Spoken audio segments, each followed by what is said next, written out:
Time for EPW Retribution.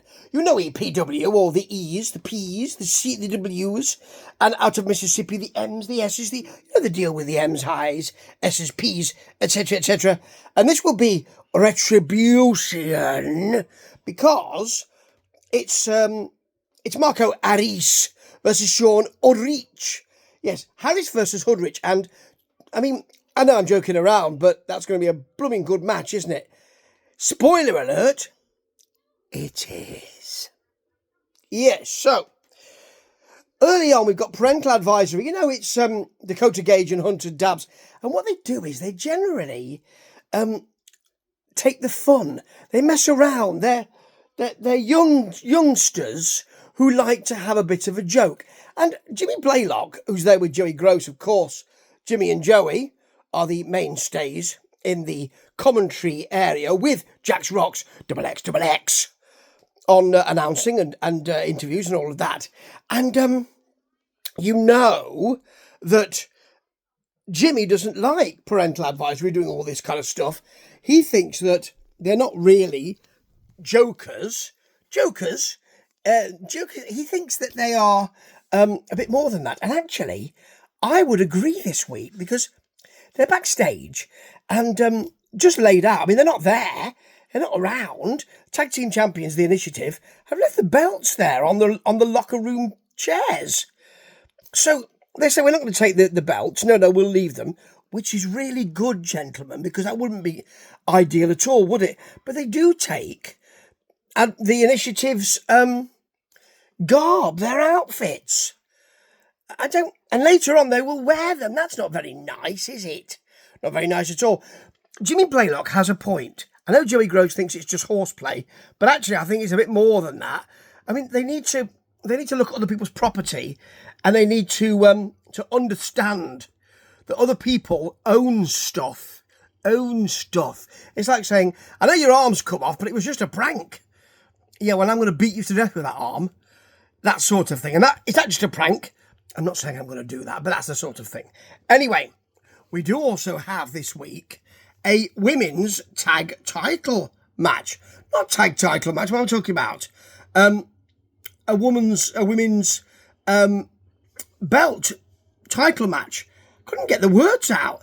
A title match, Steve, that's what you're talking about. But first of all, we do get parental advisory versus the Initiative. I don't think it's for the belts. I don't think parental advisory have that number one contender status yet. I think that will be the Twins of Salem.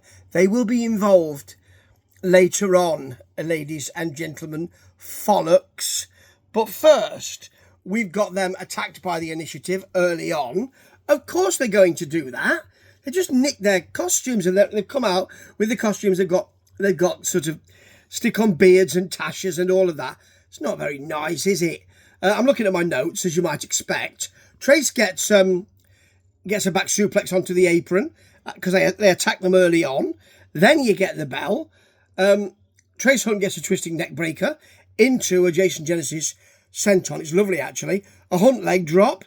Dabbs gets a super kick, and then there's a huge Trace Hunt powerbomb with authority. Not very happy, you see, into a Jason Genesis suplex. And there's a kick out. Then Hunt hits a short clothesline. There's a Jason Genesis headlock, and it's going very well. Then, unfortunately, Trace Hunt dives on Jason Genesis by mistake. There's a hot tag. Yeah, there is. The lights are out. They're back on, and I don't know what's happened, really. Somebody must have... I think somebody's got to put $1 in the meter. And waiting for them when the lights come back on is a stereo drop kick from the parental advisory. That then we get a splash from Dabbs. It's broken up by Jason Genesis. It becomes a bit messy at this point. Then you get the backdrop into the backbreaker, which is called the Initiator. Very nice for the champs to win. And on the way out, the kid that came out dressed as one of the Twins of Salem is there with another kid dressed as the other Twin of Salem with the pig mask on. It's not very nice. It's a bit frightened. Jimmy does his Children of the Corn line again. He did that 3 or 4 times last week. Done it again, but only once this week. We heard you. We did hear you, so it's okay. It's funny. I like it. And the Initiative are a bit frightened, and quite right too. Now, you know that when Nyx won the Queen of the Ring, she was going to face Maddie, the American baddie, who is the current women's titleist. And here we go. So it's a big ask for Maddie to hold on to this belt against Nyx, who's got a lot of experience. But I mean, Jimmy feels sure she will. There is a Nyx Beal to begin with, but Maddie comes back with a choke and a slam and a basement clothesline, which is nice. Then a hip attack for a 2 count.